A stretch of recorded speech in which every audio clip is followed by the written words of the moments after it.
Bonjour, je suis Cédric Watine d'Outils du Manager, le podcast en français qui fait de vous un meilleur manager. Loin de la théorie, nous vous apportons des conseils pratiques chaque semaine pour améliorer vraiment votre management. Sachez que désormais, vous pouvez télécharger sur notre site une version écrite de ce podcast. Je vous en dirai plus en fin d'épisode. Pour l'instant, je vous laisse écouter l'épisode du jour.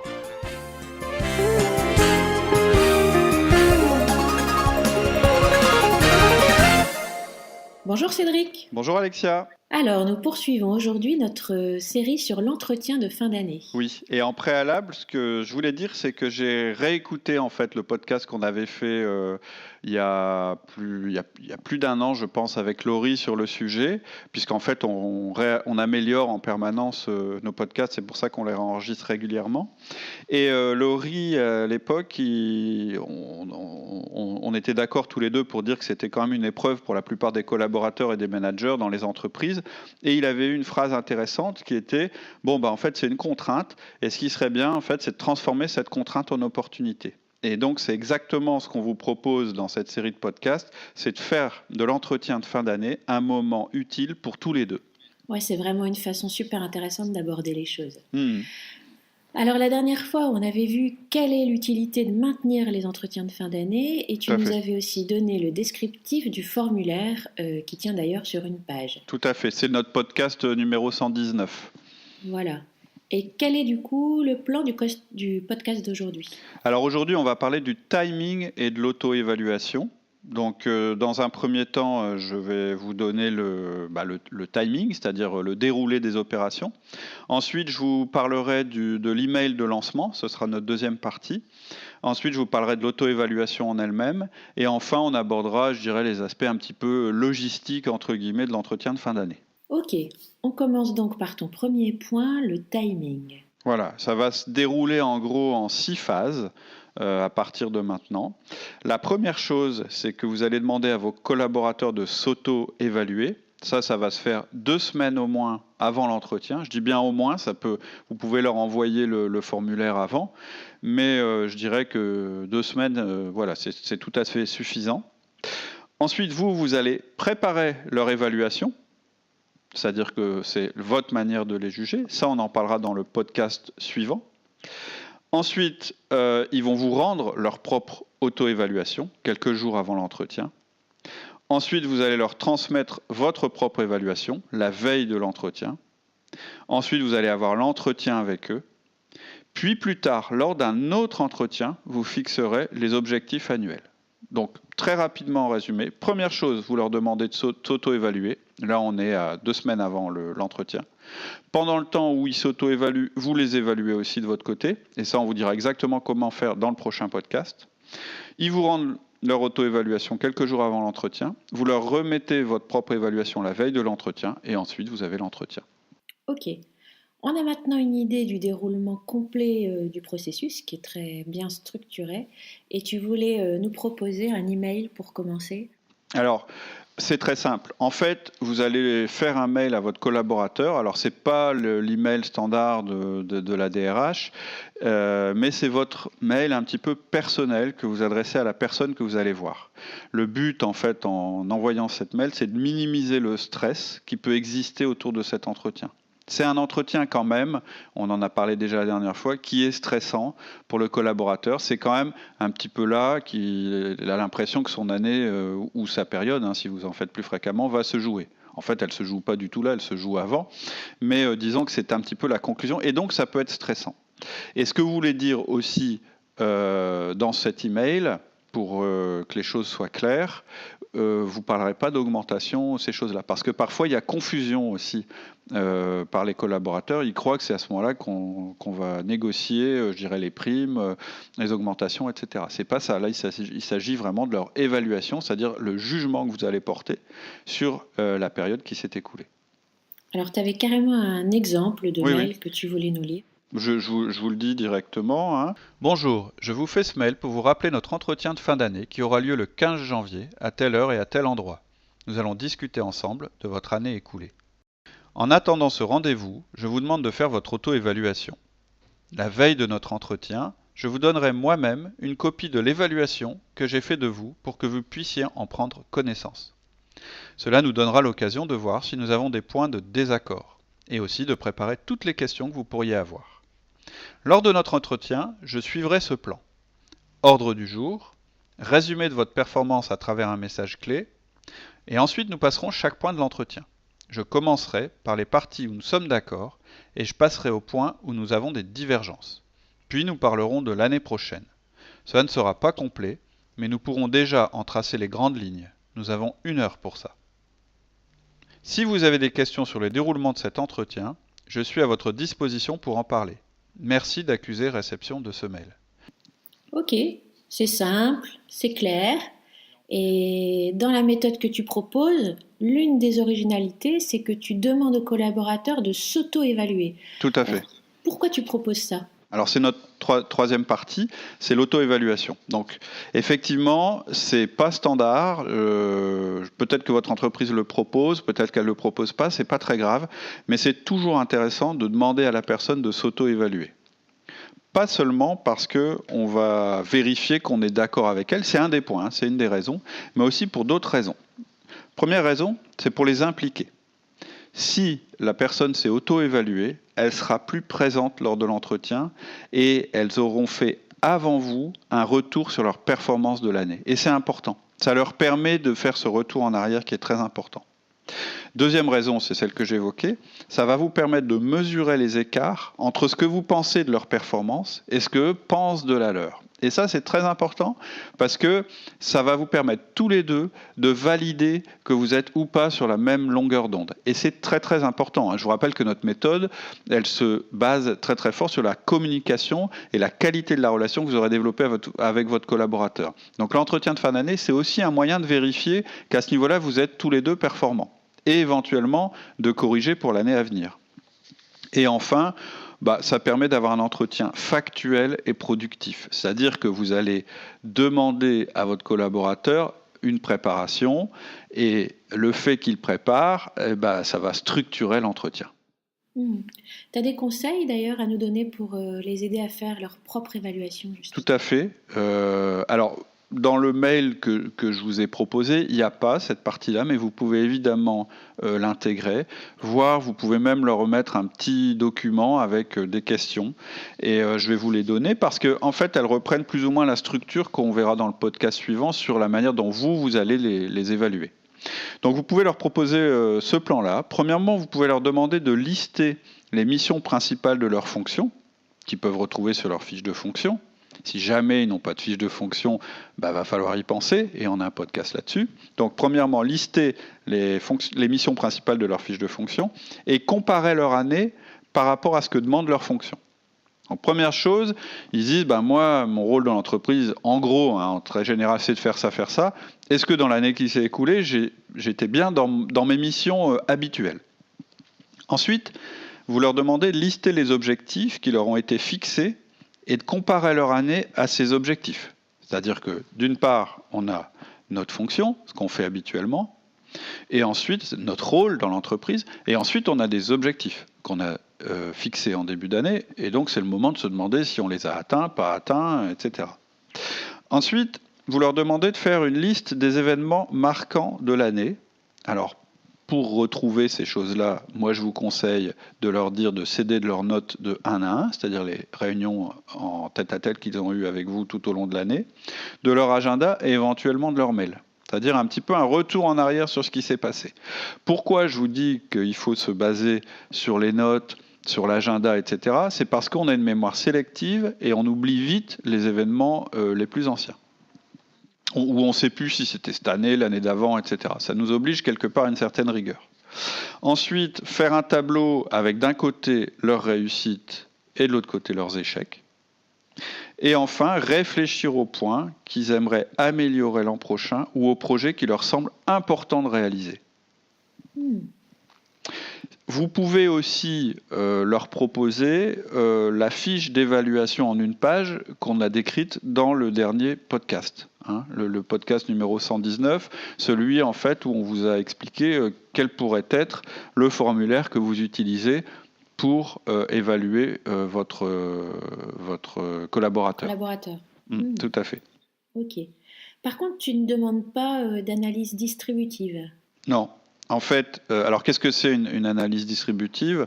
C'est demander aux collaborateurs de se classer parmi ses collègues ou demander à des managers de classer leurs collaborateurs. C'est-à-dire que on en a parlé, je pense, dans notre premier podcast sur le sujet, et on disait, c'est intéressant que vous classiez vos collaborateurs, qui est le meilleur, qui est le deuxième, etc., etc. Et c'est intéressant aussi de leur demander où ils se positionnent. Là-dessus, on est revenu parce que c'est vraiment pas l'important du débat. L'objet de l'évaluation, et donc aussi de son auto-évaluation, c'est de s'évaluer par rapport à ce qu'il doit faire, à sa progression, à ce qu'on attend de lui, et en plus, on fait travailler cette personne dans une équipe. Donc c'est vraiment une opinion personnelle, mais je ne crois pas au classement dans une équipe. Je ne pense pas que ça aide quiconque de se dire, de lui dire, tiens, cette année, tu as été moins bon que Paul, il a été meilleur que toi, ou voilà, ou cette année, vous avez dépassé Julie en compétences, etc. Bon, moi, je pense que il y a des entreprises où ça se pratique. Si vous êtes obligé de le faire, écoutez, faites-le, il n'y a pas le choix.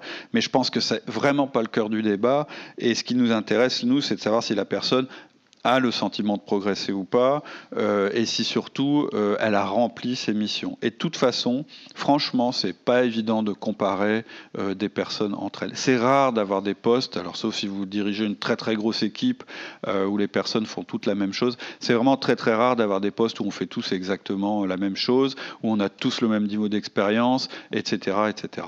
En plus, oui, bon. Ça met plus sur un mode compétitif que sur un mode collaboratif en plus. Voilà. Moi, c'est effectivement pas quelque chose à laquelle je crois beaucoup dans une équipe, le mode compétitif. Je crois beaucoup plus, comme toi, au collaboratif. Ok. Ton quatrième point, la logistique, tout simplement. Oui, bon, il y a un point principal, c'est de bien choisir votre moment. Et puis de confirmer la salle de réunion, l'horaire de l'entretien. Alors, au niveau du lieu, l'idéal, évidemment, c'est de faire ça en tête-à-tête, dans une salle de réunion, dans l'entreprise. Au besoin, n'hésitez pas à aller ailleurs que dans l'entreprise si vous ne pouvez pas être isolé. C'est vraiment un entretien qu'on ne fait pas au milieu du quotidien, et surtout, on veut vraiment être sûr qu'il n'y ait pas d'autres personnes qui puissent assister à cet entretien. C'est vraiment un entretien privé avec la personne. À propos de l'horaire, essayez de faire ces entretiens le plus tôt possible dans l'année afin de démarrer le plus vite possible. Bon, là, on est encore en décembre, ça va. Faites pas vos entretiens de fin d'année en mars. Moi, ça m'est déjà arrivé. Il y a déjà un trimestre découlé, ça veut dire grand-chose, et en plus, on n'est plus tellement dans l'année d'avant, on est dans celle qui commence. Évitez aussi de programmer ça en premier dans la journée ou en dernier. Pourquoi ? Parce que si vous mettez les personnes en entretien dès leur arrivée le matin, elles vont continuer à penser à toutes les choses qu'elles font d'habitude en arrivant le matin à l'entreprise. Il vaut mieux qu'elles aient réglé tout ça et que vous les voyez ensuite. C'est pareil pour les fins d'après-midi, c'est-à-dire que la personne va être fatiguée, et vous aussi, ou préoccupé par les enfants à aller à l'école, à avoir peur que ça déborde, etc. Alors, ce n'est pas une justification pour vous dire attention, l'entretien, vous avez dit 1 heure, il faut que ça puisse déraper à plus d'1 heure. Essayez de vous tenir à l'heure. Au besoin, mettez c'est mon truc, un minuteur de cuisine sur la table pour que tout le monde soit d'accord. Et on va essayer que l'entretien se déroule, je dirais, de manière dynamique et conformément aux horaires qu'on avait fixés. Ça, on en reparlera quand on parlera du déroulement de l'entretien. Mais voilà, ce que je vous conseille, donc, c'est prévoir 1 heure, un créneau d'1 heure. Si vous enchaînez les entretiens, prévoyez un petit peu de temps entre chaque entretien, je dirais un quart d'heure minimum. Évitez de les mettre première chose en arrivant au bureau, et évitez de les mettre en fin d'après-midi. Et c'est quand même un entretien qui va se faire à fréquence réduite, c'est-à-dire 1 fois par an, 1 fois par semestre. Donc il faut vraiment que vous soyez dans les bonnes conditions pour le faire. Et c'est quelque chose qui est assez fatigant pour les deux, mais en particulier pour vous, parce que vous allez enchaîner les entretiens de fin d'année. Si vous avez 10 collaborateurs, ça fait 10 entretiens. Donc, mettez pas tout ça la même journée. Je dirais que 3 sur une journée, c'est déjà une grosse dépense, je dirais, d'énergie, d'influx mental. Et donc, il faut vraiment séparer. C'est-à-dire que pas plus de 3 dans la journée pour vous, et donc positionner tel que je viens de les décrire. Tu as indiqué dans ton timing qu'on remet notre évaluation la veille de l'entretien. Alors, pourquoi ça ? En fait, effectivement, ça fait une énorme différence que vous remettiez votre revue la veille de l'entretien. C'est du respect. Vous allez gagner des points et vous allez mettre la personne à l'aise. Elle aura le temps de lire et elle ne sera pas surprise au moment de l'entretien. Et vous, ça vous permet aussi de pouvoir vous concentrer sur le message clé pendant l'entretien parce qu'ils ont eu le temps de tout assimiler. Donc l'idéal, effectivement, c'est de leur donner le papier à la main le soir pour qu'ils puissent le lire à la maison ou dans l'après-midi pour qu'ils puissent le lire avant votre entretien. Leur donnez pas trop à l'avance parce que vous n'avez pas envie qu'ils le partagent avec leurs collaborateurs. Vous n'avez pas trop envie qu'ils en parlent à droite à gauche. Par contre, je pense que c'est pour eux important qu'ils puissent, comme vous y êtes préparés, eux aussi s'y préparer. Alors c'est sûr, ça va baisser le niveau de drama dans l'entretien, c'est-à-dire vous n'allez pas faire il va pas se passer un truc que au sujet duquel personne n'était au courant, mais c'est un peu le but. Le drama, en fait, ça trouble le message. Vous ne voulez pas qu'il tombe du grenier à la cave devant vous pendant l'entretien, vous allez perdre du temps et ça va être compliqué. Donc, vous voulez que ce soit un entretien productif et respectueux. On en a déjà parlé dans le podcast sur le formulaire d'évaluation. Et comme votre formulaire il va être très clair, la première chose que votre collaborateur va lire, c'est le message clé. Et c'est quand même le point le plus important de l'entretien que vous aurez le lendemain avec lui. Oui. Alors si on remet notre évaluation la veille de l'entretien, on peut s'attendre à ce qu'il prépare les contre-arguments pour discuter le lendemain. Oui. Alors... on peut voir l'entretien de fin d'année comme une confrontation, parce que quelquefois, effectivement, c'en est une. Si au moment où ils s'auto-évaluent, au moment où vous les évaluez, vous constatez qu'il y a de grandes divergences, c'est sûr qu'il va y avoir une explication au cours de l'entretien de fin d'année.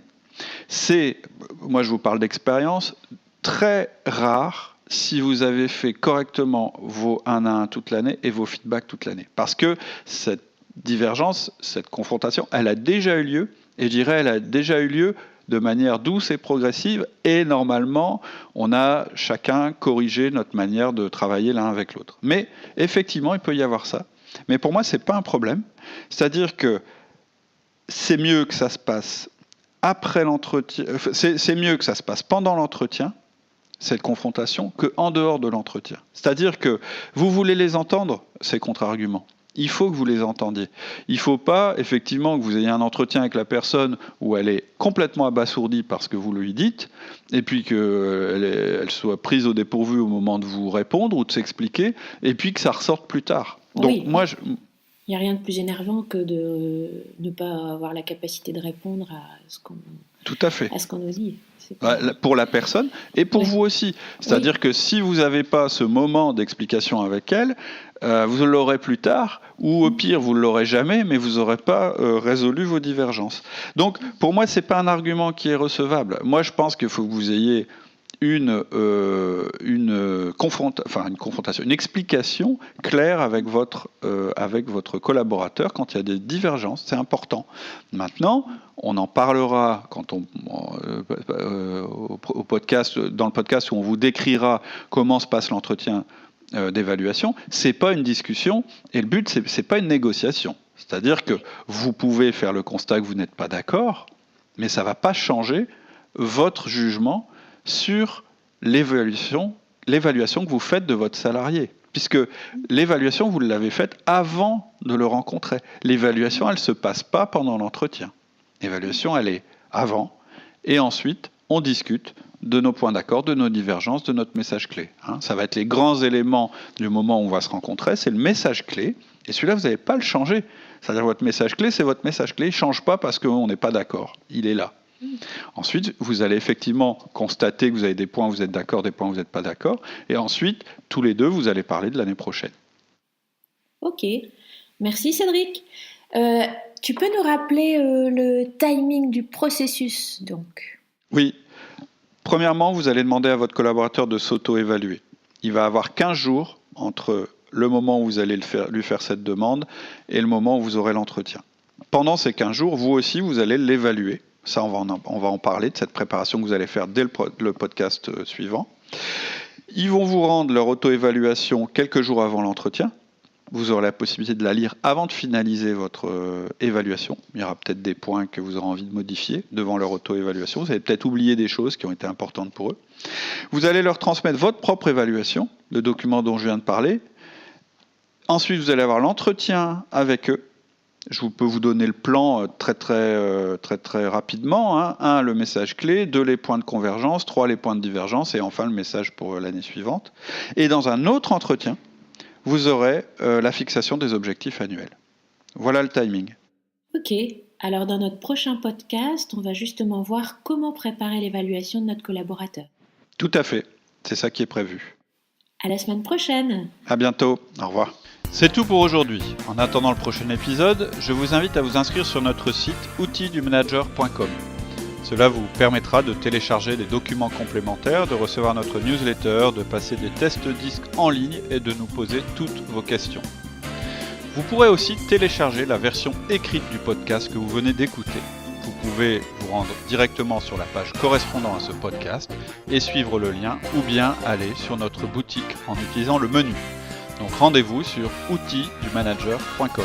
À bientôt.